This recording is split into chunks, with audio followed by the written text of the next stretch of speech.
Nako, hindi na po na itago ni Senator Dante Marcoleta ang kanyang pagkainis at galit dito po sa ilang mga broadcaster at maging mga vlogger na kung saan ay pumupuna sa unang araw ng pag-iimbestiga ng Senate Blue Ribbon Committee na kanyang pinamumunuan.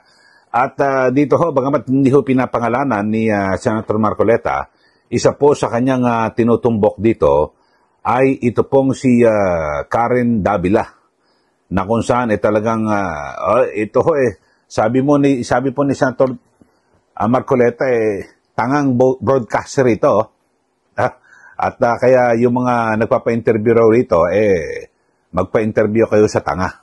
Yun ho. At kasi ilan ho sa mga binabanggit ho nitong si Karen Davila, 'di ba, yung kanyang pagkasupresa na bakit nanalo. Kasi nung kampanya ng eleksyon, naku, hindi mananalo yan. Kasi kung pagbabasihan mo nga naman yung survey, talagang mahihirapan, malabong manalo. Pero hindi lang naman si Senator Marcoleta. Yung mga kumakandidatong senador, ang nanalo, di ba? At nawala sa survey, di ba? Marcoleta, Bam Aquino, Kiko Pangilinan, yung mga wala po sa top 12, Magic 12 na tinatawag. Yun ho. Ito, panoorin po natin, talagang nanggigigil. Ito po si Senator Marcoleta, dito po kay Karen Davila. Bagamat hindi niya pinapangalanan, pero ito, babaeng broadcaster, talagang, ito naman, talagang nasaswak na po ito, no? Tumutugon na po ito sa broadcaster. At sa iba pa ho na pumupuna.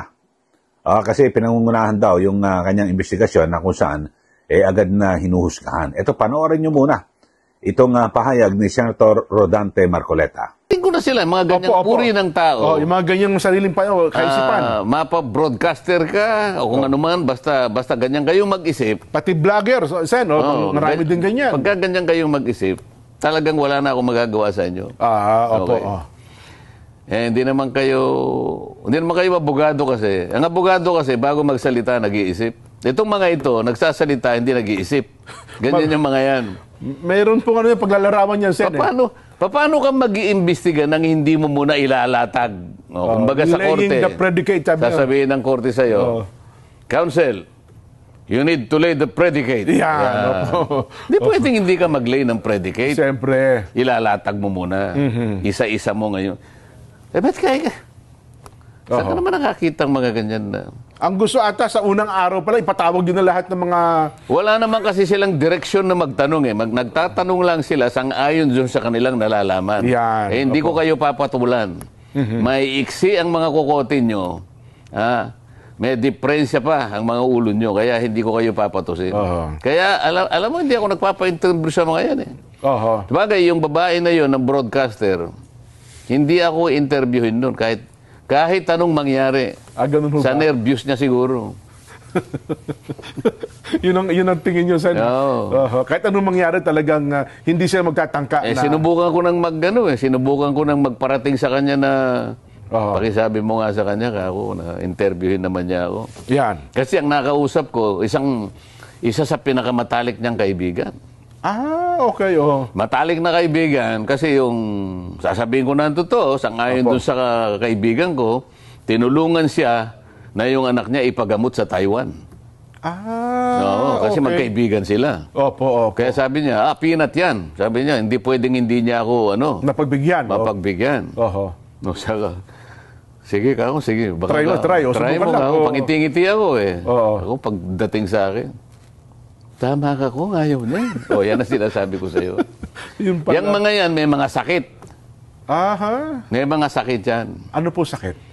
Gusto lang tanungin yung gusto nilang tanungin. Ayun. Kaya paikot-ikot lang sila sa isang subject matter. Na akala nila nakagagawa sila ng mabuti sa bansa. Hindi sila makakapaglahad ng objective. Hindi kagaya natin. Kung ano yung tama, yung nag-discuss natin. Siyempre po naman. Diba? Wala tayong kikilingan. At yung taong bayan, taga-subaybay natin, magsasabing, tama, mali, di ba? Hindi kasi natin kinukupo yung kaalaman sa di ba? Isip-isipin mong mulat-mula pa Bakit nanalo yan? Nakakita ka ba naman ganyan? Broadcaster ba yun?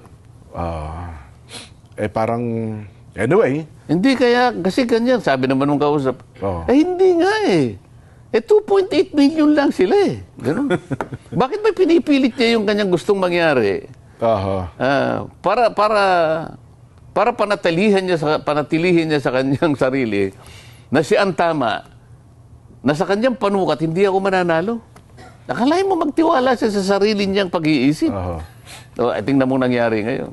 Yun na nga. Nagmukha siyang tanga ngayon, hindi ba? Totoo po. Minsan, pwede ko na sabihin sa kanila ngayon lahat. Minsan kasi naman yung pagkakamali, madali naman tanggapin eh. At ngayon, yung mga ini-interview niya, ngayon, bahala sila. Magpa-interview kayo sa tanga. Yun ang pinakamasakit sa lahat. Yan po, yung pong napanood at talagang naiinis po eh. At iritado ito pong si Senator Marcoleta. Sa mga bago lang po sa ating channel, subscribe na po kayo. So, yun po, at siyempre, ang kanyang tinutukoy, hindi niya pinapangalanan, pero yun nga po, si Karen Davila po ito, na kasi base po sa mga, kung titignan ho natin yung kasaysayan ng kanyang mga pahayag, talagang hindi makapanipaniwala ito pong si Karen Davila na mananalo, ito pong si Senator Marcoleta. At maring siguro sa ating mga viewers, alam nyo ho, ang isa po sa pinaguhugutan dito, marahil, ng binabagit ho ni Karen Davila. Kasi ito pong si Senator Marcoleta, nung siya ay kongresista, ay isa po ito sa mga mambabatas na hindi po nagbigay ng prangkisa sa ABS-CBN at tuluyan ng nagsara ang nasabing network na kung saan ay nandun po si Karen Davila. So, yan po ang kasaysayan, history ho dyan. Kaya't ganon. So, pero ngayon, sabi ho niya, sabi ni Senator Marcoleta, ngayon, so mali siya.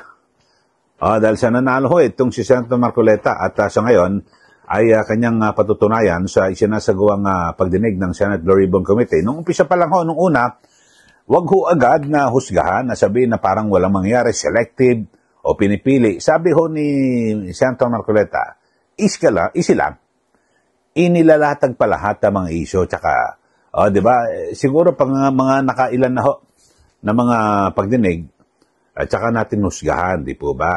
Ako rin, tinitignan ko rin ng mabuti, tayo nagmamasid kung saan patutungo itoong mga ginagawang pagdinig, at next week ho, magkakaroon po ulit ng ikalawang pagdinig itong Senate Blue Ribbon Committee.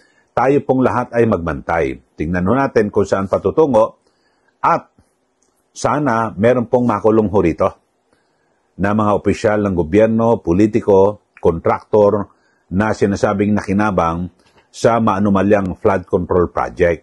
Yun po ang pinakamimitin natin. Bakit po? Ito po kasi ang magsisilbing leksyon para po sa lahat na kumakamkam ho sa pera ng taong bayan. Kasi madalas nga ho natin na marinig sa gobyerno, nako, kapos ang pera, kulang ang pera, walang pondo, kaya nangungutang ho tayo, mga kababayan, para mapunan ang pangangailangan ng mga kababayan natin, yung mga serbisyo na dapat ibigay sa tao. Nangungutang ho. Pero umuutang, magkakaroon ng mga proyekto, pero ibinubulsa ng ilang mga ganid na politiko at mga tiwaling opisyal ng ating gobyerno. Di po ba? Okay, so yun lang ho. At napag-usapan natin itong naging pahayag ni Senator Marcoleta. So abangan ho natin, meron na rin ho mga babala ang Senado at magiging ito pong si Senate President Chis Escudero sa mga kontraktor at iba pang mga resource person na inimbitahan ng Senate Blue Ribbon Committee na kapag kayo ay hindi sumipot sa pagdinig ay ipapa-aresto kayo. Kasi ang tipirma ng warrant of arrest ay ang Senate President. Okay, so yun po. Ulitin ko, subscribe na po kayo sa ating mga bago lang po sa ating channel. Maraming salamat. Muli, ito po si Ka Eli. Magandang araw po sa ating lahat.